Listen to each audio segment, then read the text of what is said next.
It was the subject no Hollywood studio would touch. I'm just going to let everybody know that I'm Jewish. Jewish? But you're not, are you? It was the film that powerful moguls tried to stop. We've been fighting it for years. We know from experience, the less talk there is about it, the better. In Hollywood, where truth is often a casualty, a film about anti-Semitism was not only controversial, it was dangerous. It threatened to blow the lid off America's prejudice and Hollywood's hypocrisy. Are you a member of the Communist Party? The courage to tell the truth and the conviction to stand against authority. On Hollywood Backstories, Gentleman's Agreement.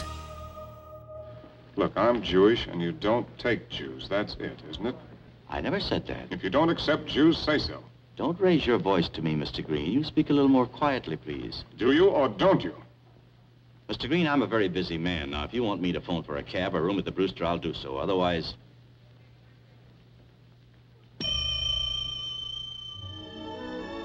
Since its release in 1947, Gentleman's Agreement stands as a landmark film on the subject of prejudice and anti-Semitism in America. Why, some of my best friends. I know, dear, and some of your other best friends are Methodists, but you never bother to say it. But it was a film that almost never got made.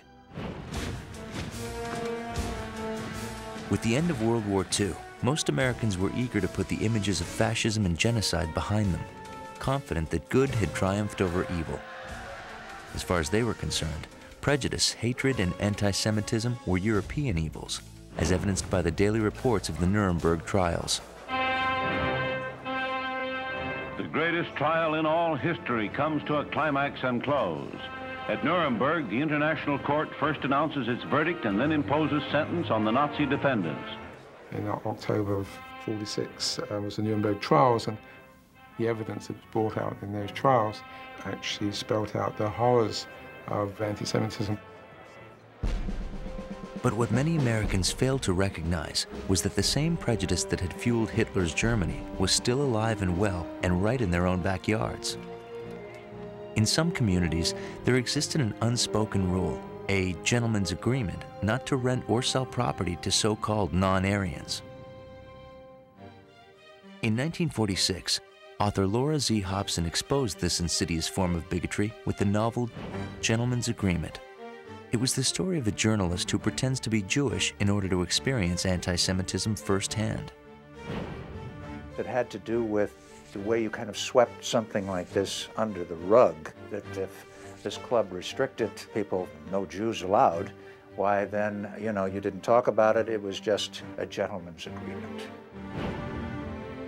But although the book promised to be a bestseller, most Hollywood studios were reluctant to go near the screen rights. Films about Jews or Jewish themes were rarely tackled by the motion picture industry.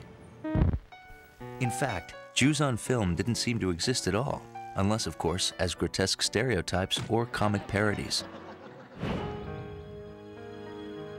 In an industry that propagated the myth of a homogenized American ideal, actors, stories, and scripts were systematically purged of any racial, religious, or ethnic identity or diversity.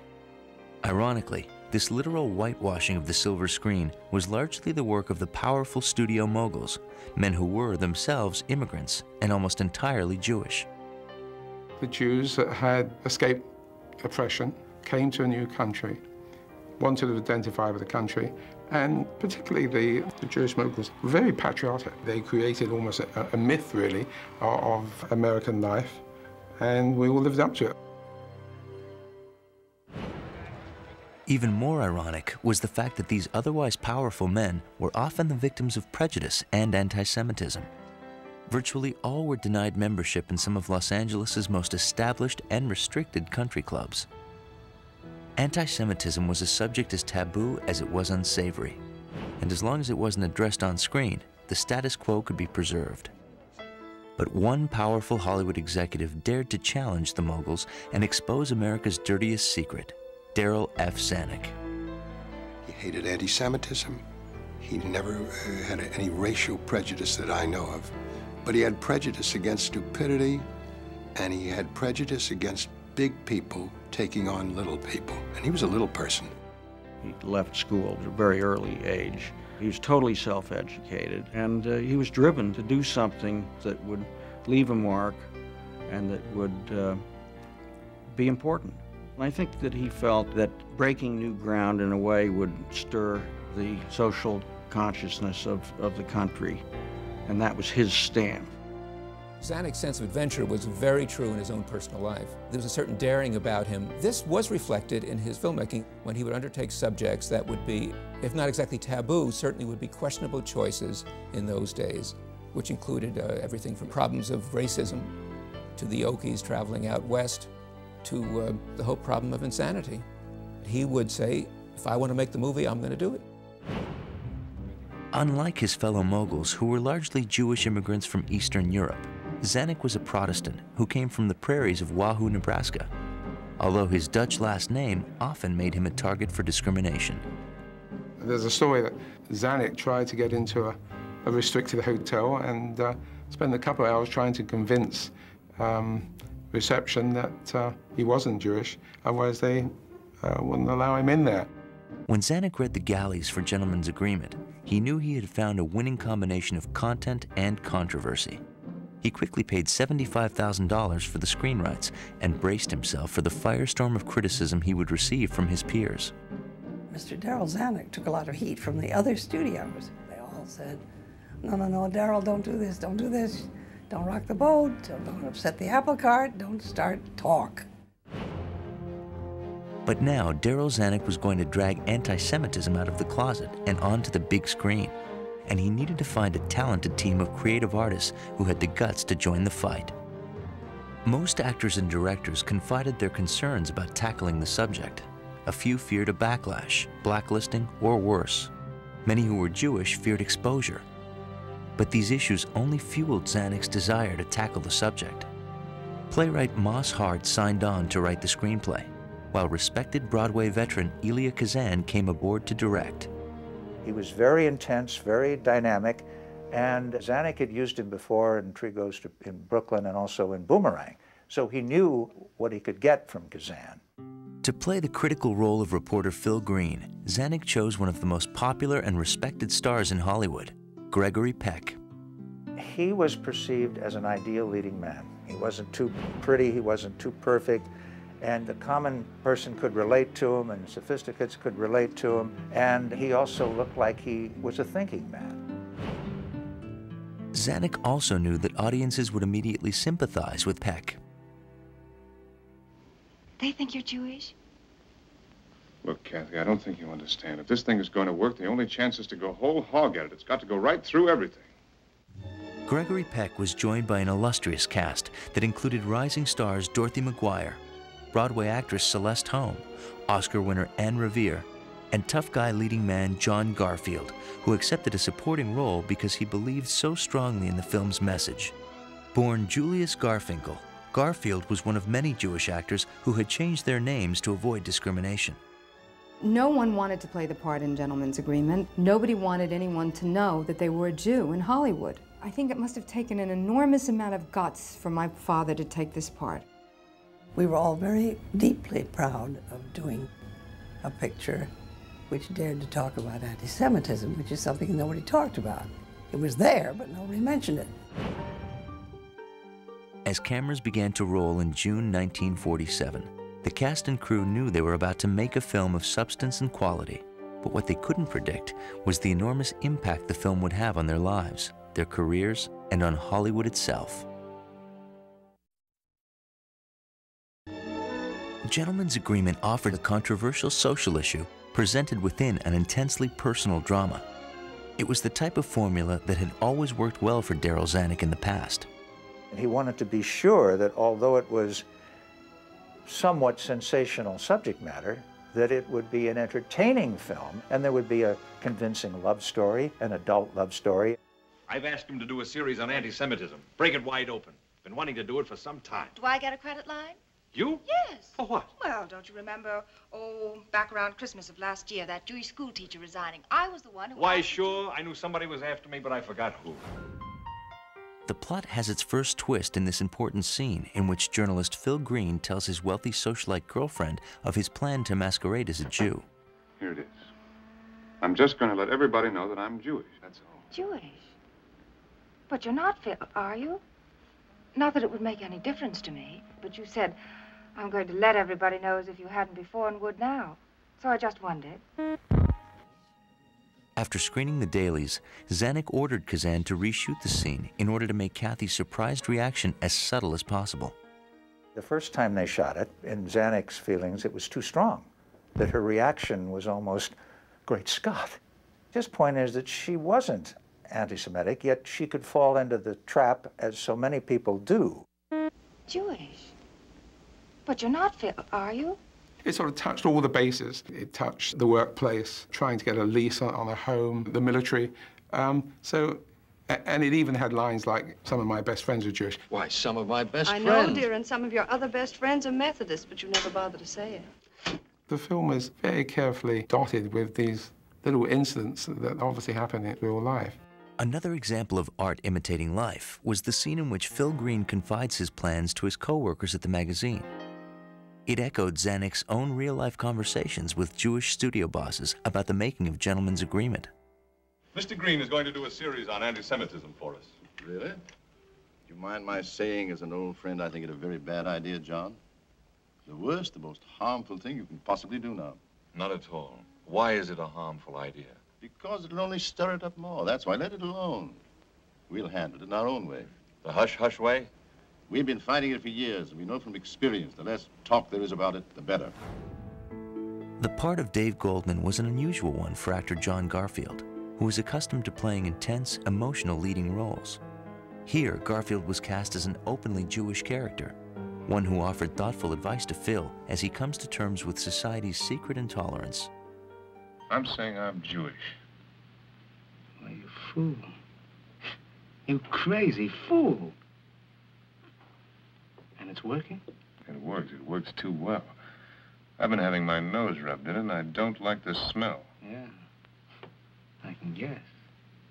You're not insulated yet, Phil. It's new every time, so the impact must be quite a business on you. During the whole portrayal of this character, it was like he had tight reins on him. Probably a great exercise in discipline for him to play the facilitator, the enlightener. But he has this one great moment in the restaurant. He gets a chance to show that thing that he had so great as an actor, that spontaneous moment, you know, when he would be so alive. What's your name, Bud? Dave? Dave Goldman. What's yours? Don't mind what my name is. I told you I don't like officers. I especially don't like them if they're yids.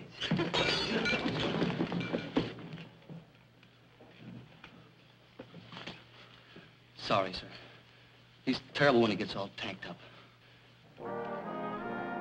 Broadway musical star Celeste Holm was venturing into new territory with her complex role as the sophisticated fashion editor Anne Detry. You know a nice bar we can go to? This couldn't happen to a nicer girl. Under Elia Kazan's direction, she proved to the world and to Darryl Zanuck that she could also be equally effective in dramatic roles. And he said, she can't do that. She's a musical comedy actress. So the big emotional scene they did first, sort of as a test, because I didn't know it was a test. And they were pleased with it. Kathy and Harry and Jane and all of them. They scold Bilbo twice a year and think they fought the good fight for democracy in this country. They haven't got the guts to take the step from talking to action. Also in the cast was an 11-year-old actor named Dean Stockwell, playing the part of Gregory Peck's disillusioned son. They call me a dirty Jew and a stinking kite. And he'll ran off. Oh, darling, it's not true. It's not true. You're no more Jewish than I am. It's just a horrible mistake. Kathy. For the film's pivotal final scene, in which Phil Green's girlfriend reveals her own more subtle and sinister brand of bigotry, John Garfield and co-star Dorothy McGuire offered performances that seemed to suggest that reconciliation between Jews and Gentiles was not only possible, but essential if America's values were to survive. Sure, a man at a dinner table told the story and the nice people didn't laugh. They even despised him for it, sure. But they let it pass. And behind that joke, there's Flumen and Darian and Tommy and those kids. And if you don't stop with that joke, where do you stop? They're supposed to be on your side. And they didn't have to. No, they didn't. And I didn't. That's the trouble. We never do. A man wants his wife to be more than just a companion, Kathy. more than his beloved girl, more than even the mother of his children. He wants a sidekick, a buddy, to go through the rough spots with. And well, she has to feel that the same things are the rough spots. But it's got to be more than talk. But as production on Gentleman's Agreement ended, a dark cloud was gathering over Hollywood. Calling the House Un-American Activities Committee to order, Chairman J. Parnell Thomas of New Jersey opens an inquiry into possible communist penetration of the Hollywood film industry. The committee is seeking to determine if Red Party members have reached the screen with subversive propaganda. In October of 1947, the House Un-American Activities Committee held its first hearings on communism in the motion picture industry. The primary targets of the investigation were outspoken liberals, most often Jewish, who advocated social change. There was a guy in Congress who was a very influential member of the House Un-American Activities Committee named John Rankin, who had tended in all of his rhetoric to associate the Jewish presence in Hollywood with a subversive tendency. Rankin was already notorious for his outspoken anti-Semitism, and it wasn't long before some of the personalities involved in making Gentleman's Agreement were summoned before the committee. Dear Dave, give me the lowdown on your guts when you hear about Rankin calling people kikes. Actress June Havoc was among the first to be singled out. Although she was not Jewish, her original last name sounded suspiciously foreign to Congressman Rankin. His device was to identify the Jewish or foreign-sounding names, the real names of certain Hollywood stars. And he read the list. June Havoc's name was June Hovik. Danny Kaye, David Kaminsky. Eddie Cantor was Edward Iskovitz. Edward G. Robinson, Emmanuel Goldenberg. Melvin Douglas was Melvin Hesselberg. The House Un-American Activities Committee summoned 43 people working in Hollywood to testify about their knowledge of communists in the industry. Are you a member of the Communist Party? Next, you are going to ask what my religious beliefs are, and you are going to insist before various members of the industry that since you don't like my religious beliefs, I should not work in that industry. 10 people, soon to become known as the Hollywood 10, refused to testify in protest and were later found in contempt of court. Studio heads were pressured to fire them, and the Jewish moguls knew that if they resisted, they too would be in danger of being labeled un-American. Even Darryl Zanuck ultimately succumbed to the committee's pressure when Fox's New York bosses ordered him to fire Hollywood 10 member Ring Lardner Jr. Celeste Holm protested the treatment of the Hollywood 10, but her lawyer warned her against becoming a more visible target. He said, darling girl, you're only going to get yourself in trouble. People are going to think you're a communist. I said, it isn't illegal to be a communist. Well, he said, people have forgotten that. The intolerant attitude of the House Un-American Activities Committee made the message of Gentleman's Agreement more relevant than ever. But whether or not America was ready to hear it would be a different story.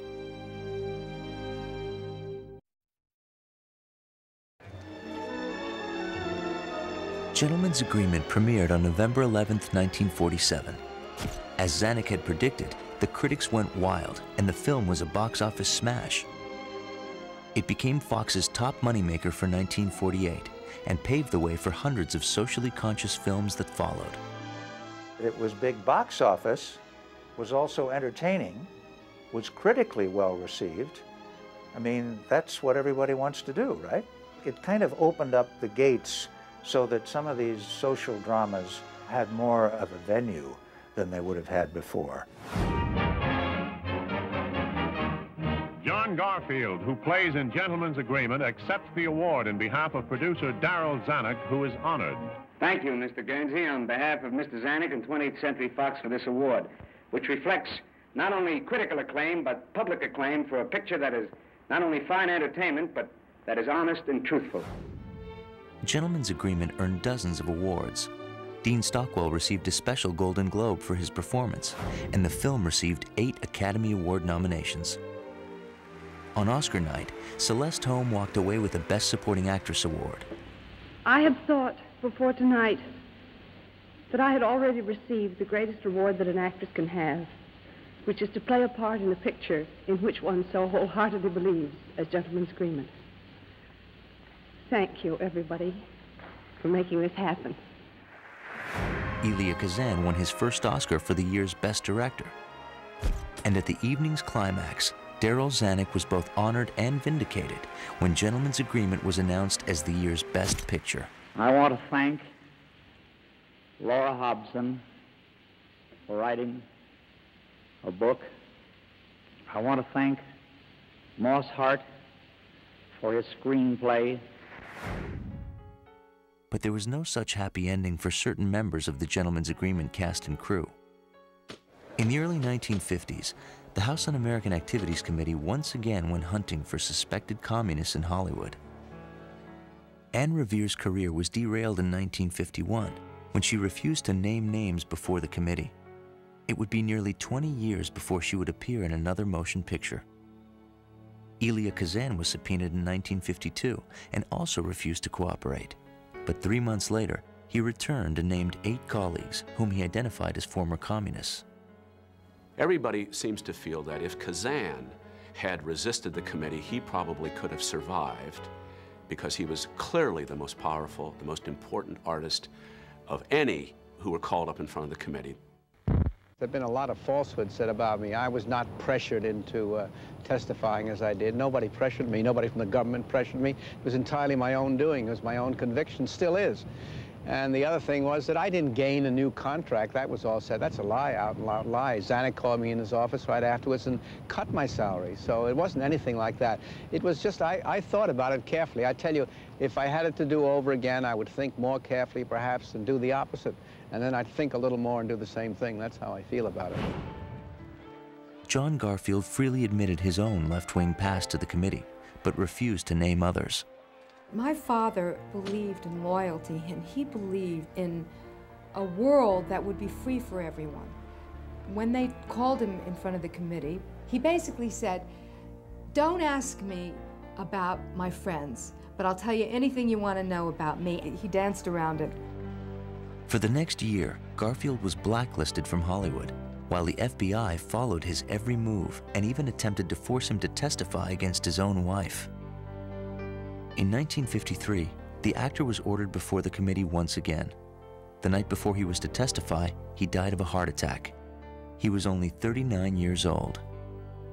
I think he was devastated that these people, like Kazan and Odette, crumbled like that in front of his eyes. I mean, I have a theory about that my father literally died of a broken heart.